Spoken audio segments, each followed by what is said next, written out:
Bonjour, vous êtes bien à Fabric 25. Fabric 25, c'est toute l'actualité de Microsoft Fabric en 25 minutes. Aujourd'hui, on va parler de Lighthouse, plus précisément des shortcuts.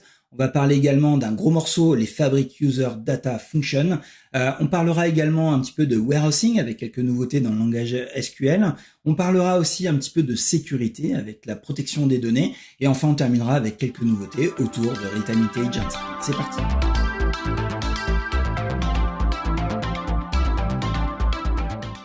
Eh bien, on va démarrer cet épisode avec quelques news autour du data engineering. On va se concentrer plus spécifiquement sur le lakehouse et sur un élément du lakehouse qui sont les shortcuts. Alors, qu'est-ce qu'il y a de nouveau dans le monde des shortcuts? Différentes choses qui vont nous aider justement à bien maîtriser cet outil. On rappelle que les shortcuts sont essentiels dans la vision, en tout cas dans ce que propose la plateforme Fabric, puisque d'une part, ça permet de mettre des ponts entre les workspaces, donc d'accéder aux données entre vos workspaces, mais ça permet aussi également d'aller se connecter à des données qui sont en dehors de Fabric, sur d'autres écosystèmes, sur d'autres cloud providers, par exemple, on peut citer Google, Amazon, mais aussi à l'intérieur d'Azure avec de la ADLS, des blob storage ADLS Gen 2. Donc, qu'est-ce qu'il y a de nouveau au niveau des shortcuts? Alors, première petite news, des choses qui arrivent en general availability. Donc, on vous rappelle, c'est que quand une fonctionnalité arrive vraiment en production, donc vous pouvez vraiment l'utiliser dans vos solutions, vous aurez du support derrière. La fonctionnalité est arrivée à maturité. Donc, vous doutez bien que ces mécanismes de shortcut, forcément, il y a une notion de cache qui arrive derrière. Il n'y a pas de magie quand vos données sont à l'autre bout du monde sur un autre système.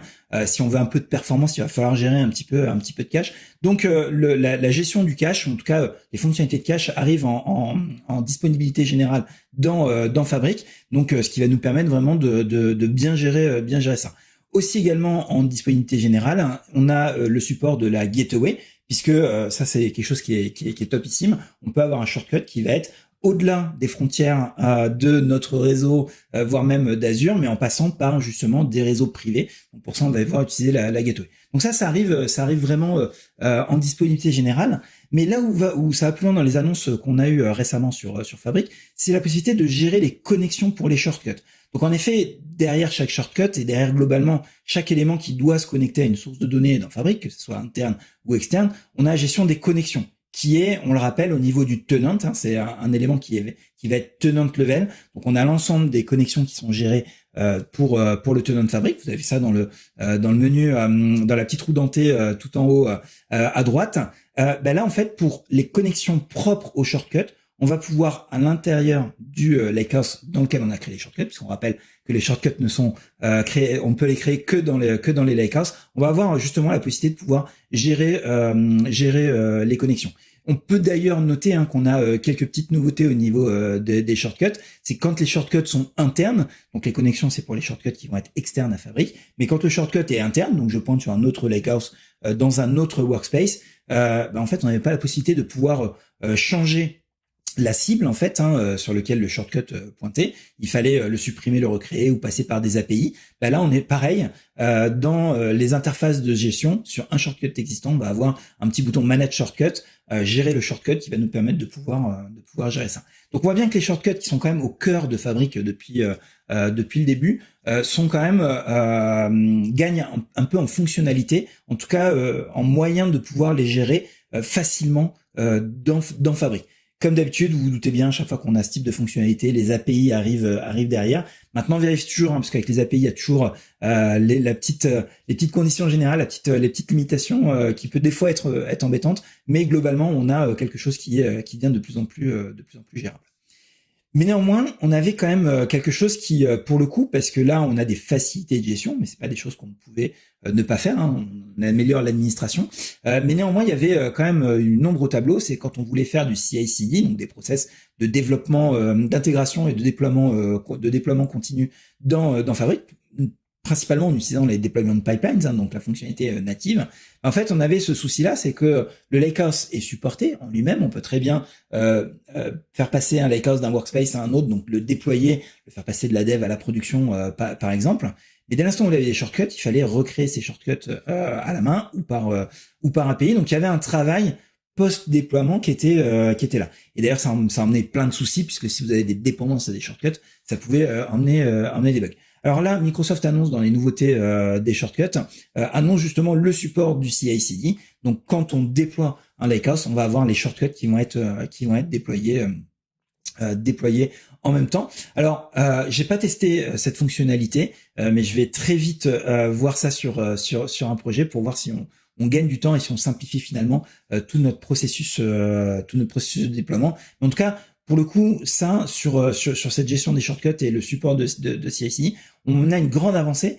On pourrait dire pourquoi on n'a pas eu ça plus tôt, puisque les shortcuts sont quand même au cœur d'une architecture. Enfin, globalement, c'est plutôt une mauvaise idée de mettre tout dans le même workspace. Donc, on a besoin d'avoir ces shortcuts pour avoir une architecture, en tout cas une conception de votre solution qui va être justement sur plusieurs workspaces. Donc, shortcut, pas mal de nouveautés. On va rester un petit peu pas très loin. On a parlé des connexions avec les shortcuts. Là, on va parler une autre avancée qui était très attendue quand on est en tout cas architecte ou administrateur ou quand on gère de l'infra. Et surtout quand on est responsable de la sécurité, c'est qu'en effet, quand on va créer des connexions, donc je vous disais, les connexions, c'est un élément qui est tenant level, donc on va pouvoir automatiser, on va avoir un administrateur qui va nous créer ça, mais il y a un moment, il faut bien saisir un mot de passe, par exemple. Donc on va avoir ou un secret, comme on dit actuellement, donc il va falloir saisir une information dont on n'a pas envie de la transférer par email au développeur ou à la personne qui gère le workspace. Donc ça, finalement, c'est un processus qu'on sait très bien gérer, il n'y a rien de nouveau dedans, mais mine de rien, depuis quelques années, on a les Key Vault, en tout cas les coffres forts, donc chez Azure, chez Microsoft, on a Azure Key Vault dans Azure, qui nous permet justement de bien gérer justement le passage de ces secrets, pour éviter de l'envoyer, de le copier-coller ou autre chose. On va le mettre dans un coffre-fort et on va plutôt gérer les accès à ce coffre-fort. La nouvelle qui arrive dans Fabric, c'est le support justement d'Azure Key Vault pour que Fabric aille récupérer les secrets, et donc ainsi qu'un administrateur finalement lui va enregistrer le secret au moment où il crée un compte, où il crée la connexion, en tout cas l'élément où on a besoin de ça. Il va juste vous donner accès à vous, à Fabric ou SPN. Enfin bref, il va donner l'accès à ce coffre-fort et tout va être géré derrière. Donc ce qui arrive, alors on l'a pas encore partout, cet Azure Key Vault, on pouvait déjà l'avoir dans les notebooks si on le gérait manuellement, si on codait soi-même l'accès à l'Azure Key Vault. Mais là, on a quelque chose de natif au niveau des connexions. C'est-à-dire que quand on va créer une connexion, vous avez un nouvel onglet qui arrive qui est le Azure Key Vault référence. Donc, on va déjà référencer son coffre-fort qui contient les secrets. Et ensuite, je vais tout simplement, c'est des clés valeurs, je vais tout simplement utiliser ça dans une connexion pour dire, en fait, le mot de passe, je ne le connais pas, mais on m'a dit, l'administrateur m'a dit que c'était dans le coffre-fort sous telle appellation. Et bien sûr, tout va se faire automatiquement et il n'y a plus aucune donnée sensible, donc en l'occurrence un mot de passe, qui va transiter ni par email, ni par copier-coller, ni par une personne qui va la saisir pour quelqu'un. On est vraiment sur deux mondes qui vont être séparés et la connexion se fait via justement cette Azure Key Vault. Donc ça, c'est vraiment quelque chose d'assez intéressant. On imagine que justement le fait de rapprocher avec ces Azure Key Vault références, on pourra avoir du Key Vault dans différents éléments. Aujourd'hui, c'est à nous de le coder quand on est dans un notebook Spark ou Python, mais on peut imaginer que potentiellement on va l'utiliser à différents endroits pour pouvoir stocker, peut-être dans la variable library qui est arrivée, pour pouvoir stocker des informations un petit peu sensibles et éviter qu'elles transitent et qu'elles soient saisies manuellement. Alors, autre nouveauté, là on va changer totalement de sujet parce que c'est une fonctionnalité. Alors je sais pas comment la classer parce que finalement elle va impacter les pipelines, toute la partie ingestion, les notebooks aussi. Elle va aussi impacter quelque part Power BI. On va voir un petit peu comment. Ça c'est une annonce qui avait été faite. On en parlait, c'était dans les roadmaps, mais là on a officiellement la preview et vous pouvez vous-même l'utiliser. C'est directement activable. Il faut juste activer dans les settings de votre portail la fonctionnalité. Cette fonctionnalité c'est les Fabric User Data Function. Plus communément, tout le monde va les appeler les UDF. Alors, UDF, souvent, on le traduisait par User Defined Function. Donc, globalement, c'est la possibilité pour des utilisateurs, vous, les développeurs, ou toute personne qui travaille dans Fabric, de pouvoir développer une fonction. Une fonction, c'est quoi? C'est tout simplement, je vais appeler un bout de code, je lui donne 3 paramètres, 10 paramètres, 50 paramètres, un seul paramètre. Ça exécute quelque chose et ça me renvoie un résultat. Donc ça, c'est évidemment extrêmement utilisé dans tout le monde du développement depuis des décennies et des décennies. Dans le monde de la data, c'est des choses qui arrivent déjà. On a des fonctions dans les bases de données depuis un bon nombre d'années. Mais mine de rien, là, on a quelque chose qui arrive au niveau de Fabric. Donc l'idée, c'est de pouvoir créer ces fonctions et qu'elles soient utilisables partout dans Fabric. Alors, globalement, c'est quoi ces user defined function? Ben, dans Fabric, on a un nouvel item qui s'appelle user data function. Pardon. On a un nouvel item qui va pouvoir être créé et qui va finalement vivre dans un workspace et qui va être appelable en interne. Mais ce qui est intéressant, c'est qu'il va être aussi appelable à l'extérieur, depuis l'extérieur de Fabric. Donc ça peut être bien pour mettre accès à l'extérieur une partie de votre logique ou de vos solutions analytiques. Alors concrètement, ce bout de code, il faut bien l'écrire dans un langage. Aujourd'hui, il y a que Python. Là, mais néanmoins, on peut noter qu'il y a une combo, une drop-down list, une liste déroulante qui est grisée. Donc je n'ai pas le choix. Je suis obligé de prendre du Python aujourd'hui. Mais le fait d'avoir un menu déroulant, on se dit que on aimerait bien peut-être avoir d'autres langages, pourquoi pas du C#, du Java ou autre, pour pouvoir récupérer ça. Donc aujourd'hui, c'est des fonctions Python.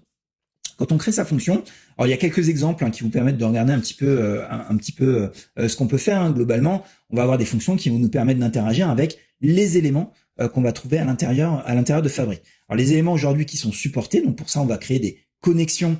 Vous voyez, mine de rien, il y a quand même une notion de sécurité. La fonction n'a pas accès à tout Fabric. Il va falloir justement travailler avec ces connexions. On en parlait juste avant avec le principe des shortcuts. Donc ces connexions, c'est simple, c'est warehouse, database, SQL database, lakehouse et tout ce qui va être mirror database. Donc là, vous avez toute la famille de tout ce qui est mirroré. Donc globalement, on est quand même sur des choses qui parlent un langage data, donc ils vont parler un langage SQL. Il faut voir si le lakehouse, on a accès, par exemple, à la zone files. Mais aujourd'hui, on peut créer des connexions là-dessus. Ensuite, qu'est-ce qu'on en fait? C'est là toute votre liberté du code. Vous pouvez faire des fonctions qui nettoient de la donnée, des fonctions qui valident de la donnée, fonctions qui potentiellement font du monitoring. Moi, c'est le cas d'usage que je vois, ce qu'on appelle l'observabilité, de se dire que finalement, je vais encapsuler dans un bout de code des choses que j'ai envie que mes développeurs utilisent.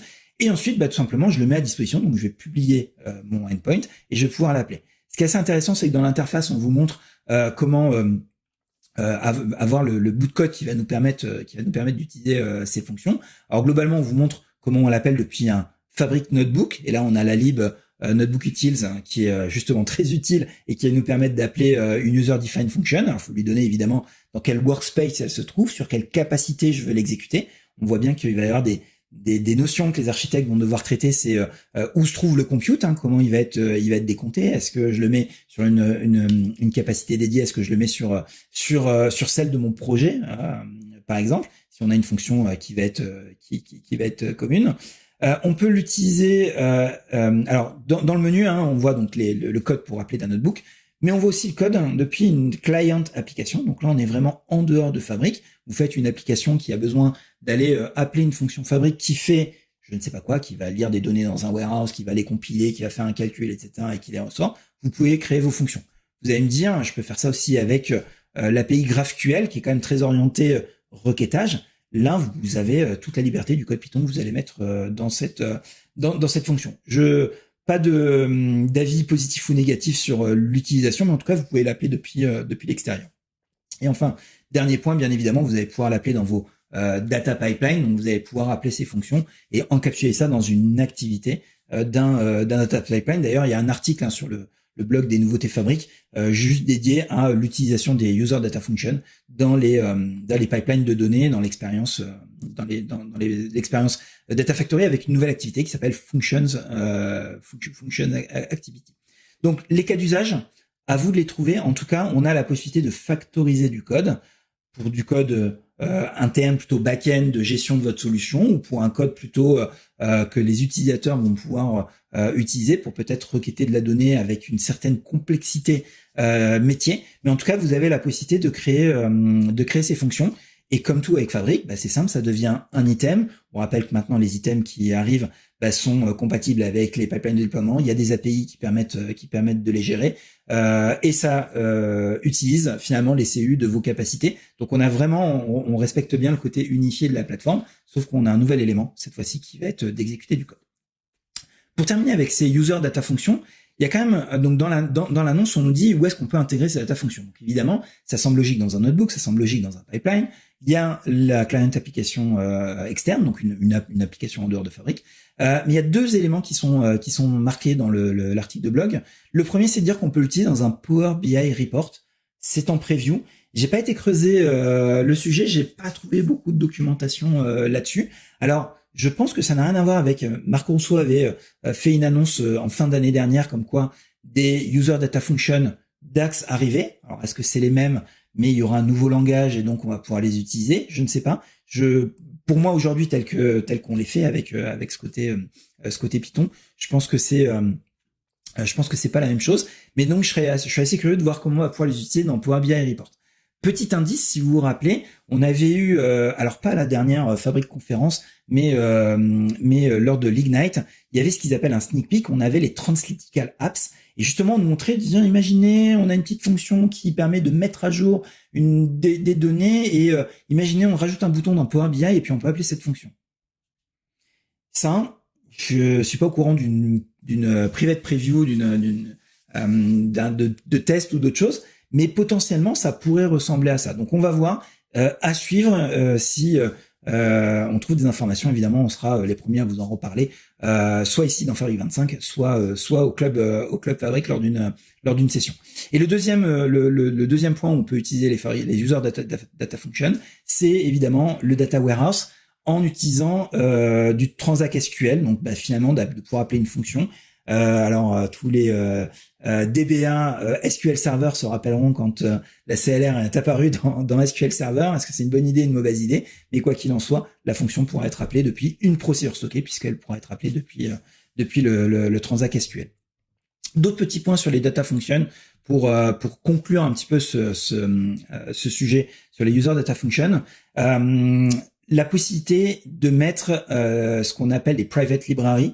Donc globalement, un petit peu comme dans un notebook, vous allez avoir dans la configuration d'une user data function, vous allez avoir justement la possibilité de charger un will file WHL. Donc on voit bien qu'aujourd'hui c'est bien Python puisque les WHL sont des librairies Python. Donc vous pouvez très bien packager du code que vous avez développé ou que d'autres équipes ont développé chez vous pour pouvoir le mettre directement dans une user data function. Donc vraiment, c'est ça, on voit bien que c'est intéressant. On a le monde du développement, la réutilisation, du software engineering, qui vient finalement aider ou en tout cas proposer des choses dans le monde de la data.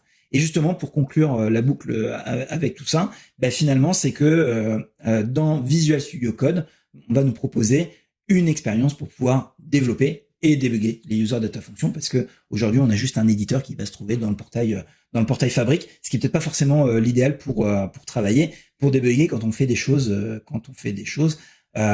assez complexe. Donc notez bien, pour moi c'est la grosse news de ces dernières semaines, c'est vraiment les user data function qui avaient été présentés à la FAPConf, mais pour lequel là on voit vraiment tous les articles et tous les exemples qui nous permettent d'utiliser ça.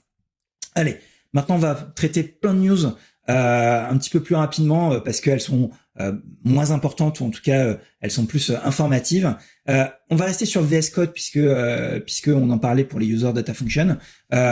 Microsoft a fait un article où il présente justement les extensions natives. Donc quand je dis natives, c'est de l'éditeur. Je parle pas de toutes les initiatives communautaires qui pourrait y avoir, mais vraiment des extensions VS Code qui sont faites par l'éditeur.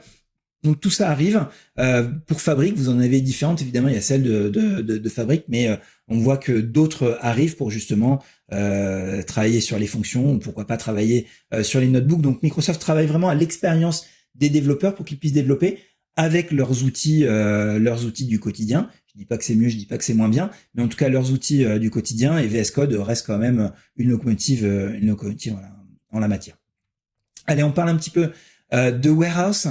Quelques news. Alors très rapidement en disponibilité générale, donc en GA, General Availability. On a parlé déjà sur Fabric 25 des fonctionnalités très intéressantes pour l'ingestion de données. Bulk Insert, Open Reset sont maintenant des commandes qu'on va pouvoir utiliser en production dans les warehouses. Si on reste dans les commandes, ou en tout cas dans l'outillage qu'on a quand on travaille sur les warehouses, deux petites choses qui sont intéressantes. On a qui arrive en avril le Alter Drop Column. Alors vous dites c'est peut-être un petit point de détail. certes, mais néanmoins on avait ce souci-là où en fait on avait un problème où quand on voulait faire des modifications sur un warehouse existant, on était obligé de jouer un peu aux chaises musicales, recréer une table à côté, bouger les données, etc. Donc là on a des fonctionnalités qui sont intéressantes. Une autre fonctionnalité dans le langage qui est nécessaire, en tout cas obligatoire quand on fait des gros développements SQL dans un warehouse, que ce soit surtout dans la préparation des données, c'est l'étape temporaire. On a toujours besoin, à un moment, de stocker une liste, un résultat, etc., pour justement derrière refaire une jointure ou autre chose. Donc on avait les time tables. Alors il y a deux types de tables temporaires dans les warehouses. On a évidemment le warehouse, c'est un MPP, Massive Parallel Processing. Donc c'est fait pour justement scaler et être distribué. C'est tout le problème des tables temporaires. Est-ce qu'elles doivent être distribuées ou pas distribuées? Donc on a la possibilité à la création de choisir du non distribué. Alors c'est assez rigolo parce qu'en fait on voit que Microsoft a réutilisé le format MDF, qui est le format interne de SQL utilisé par SQL Server. Mais en tout cas, les tables temporaires sont vraiment un outil sur lequel il faut compter et qui passe en disponibilité générale très récemment. Deux derniers points sur le warehouse, donc une nouvelle fonctionnalité qui arrive, et d'ailleurs vous l'avez peut-être vu sans le faire exprès, quand vous gérez les permissions, vous partagez justement le data warehouse, vous avez un nouveau droit qui arrive quand on parle d'audit log. Donc en effet, alors les SQL audit logs sont quelque chose qui existe depuis très longtemps dans SQL Server par exemple, et globalement dans le monde des bases de données, c'est la possibilité de pouvoir tracer ce qui se passe sur une base de données. On a toujours ce besoin-là de dire, là j'ai une table sensible, je veux vraiment savoir qui l'a requêté, pourquoi, quelles colonnes ont été utilisées, combien de lignes ont été renvoyées. Alors souvent on fait souvent des mécanismes un peu usine à gaz pour essayer de tracer tout ça. Dans les bases de données, il y a des choses qui nativement existent, qui s'activent. Je veux activer les audits. Donc là, les audits arrivent sur le warehouse. Donc vous allez pouvoir justement travailler sur ça. Donc évidemment avec toutes les permissions qui vont bien. Comme je le disais, vous l'aurez certainement noté. Donc les audit logs, assez intéressants d'un point de vue gouvernance et gestion de votre solution. On va rester alors non, on va revenir sur le Lakehouse et l'Eventhouse. La news ne précise pas si on l'a sur le warehouse, mais j'imagine que soit c'est déjà là, soit ça va arriver très rapidement. Et là, on va rester pas loin des audits, mais on va être plus dans une notion de sécurité. Donc, vous savez que un outil comme Purview nous propose une fonctionnalité qu'on appelle DLP, Data Loss Prevention. Globalement, c'est quoi? C'est je m'assure qu'il n'y a pas de fuite de données accidentelle ou volontaire, donc je vais surveiller ce qui se passe. On est encore une fois sur des données sensibles. Et là, l'idée du DLP et d'un produit comme Purview, c'est que s'il détecte une anomalie en fonction des règles que vous allez mettre, il va il va couper l'accès justement à la table, au lakehouse ou à ces éléments-là. Même si vous avez déjà explicitement partagé les données, ça va juste activer finalement une protection et manuellement, il va falloir déverrouiller ça en vérifiant que c'est bon. Donc ça, c'est quelque chose qui arrive. Donc maintenant, Purview va être capable justement de restreindre l'accès à des lakehouse et à des eventhouse pour justement, au cas où il détecte finalement un mauvais usage. Donc ça, c'est top dans la sécurité et dans la surveillance finalement de nos lakehouse. On parlait de l'eventhouse, qui nous fait faire un petit tour du côté de real-time intelligence, donc tout ce qui est temps réel, KQL, Eventhouse, Event Stream, Activator dans Fabric, avec quelques news qui arrivent ces derniers temps. Alors le premier point, c'est on va avoir un changement dans la sécurité des OneLake Event Security, ce qui va me permettre d'étendre un petit peu le sujet. C'est que Microsoft a fait le choix d'avoir le monitoring, donc la New Workspace Monitoring Experience, qui a été fait en se basant sur son système de RTI, donc de temps réel. Donc globalement, il y a des événements qui pop de partout, dans vos workspaces, dans vos éléments, etc. Les job events en sont une partie, les OneLake events en sont une. Un fichier vient d'être déposé dans tel workspace, tel lakehouse, telle zone. Et vous, derrière, vous avez juste à activer. Donc, soit vous faites juste de la trace et vous gardez les informations, soit vous allez activer en utilisant, par exemple, Activator. Vous allez déclencher un notebook, un pipeline, etc.